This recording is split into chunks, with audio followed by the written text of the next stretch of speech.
It was an occasion everyone on the Rock will remember.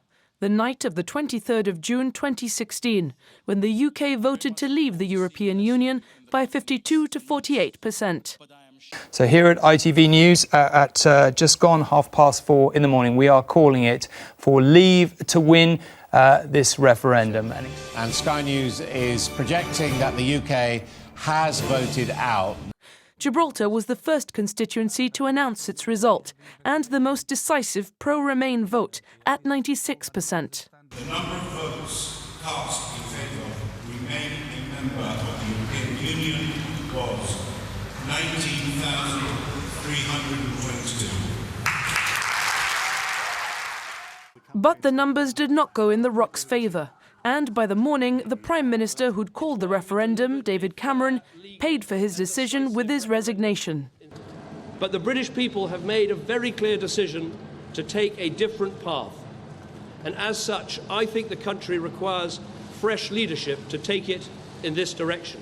Theresa May stepped up and became the UK's second female Prime Minister, promising Brexit means Brexit. We will forge a bold, new, positive role for ourselves in the world. The Prime Minister set out the UK's red lines, including rejection of the single market, and MPs voted to trigger Article 50. The ayes to the right, 498. The noes to the left, 114. Then Theresa May made her own costly gamble, a general election which lost the Conservatives their majority, leaving them leaning on the DUP. And what we're saying is the Conservatives are the largest party.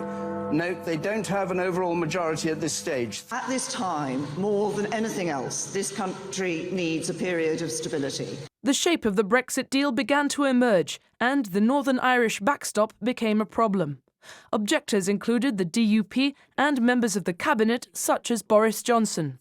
The deal had its first rejection. The ayes to the right, 202. The noes to the left, 432.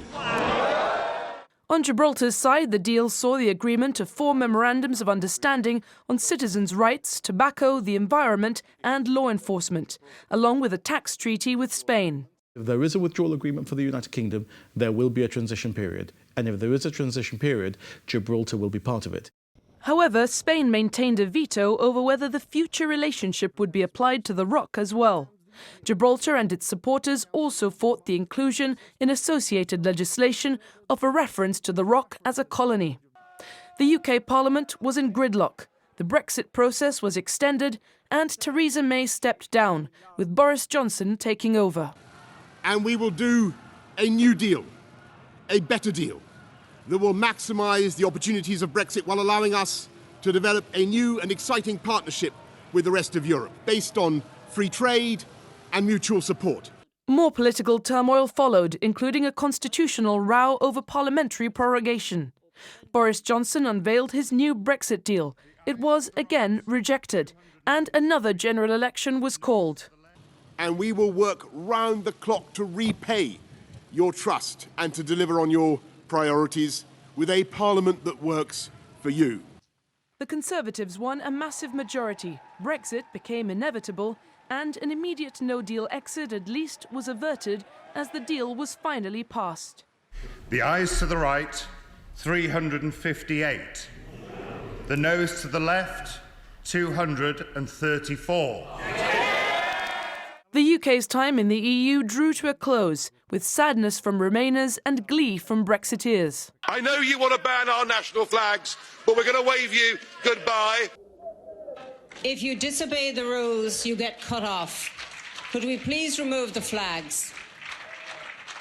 The UK and Gibraltar now enter a transition period, maintaining the status quo till the end of the year and setting the clock ticking on the next crucial stage, the negotiation of a future relationship with the EU, including Spain.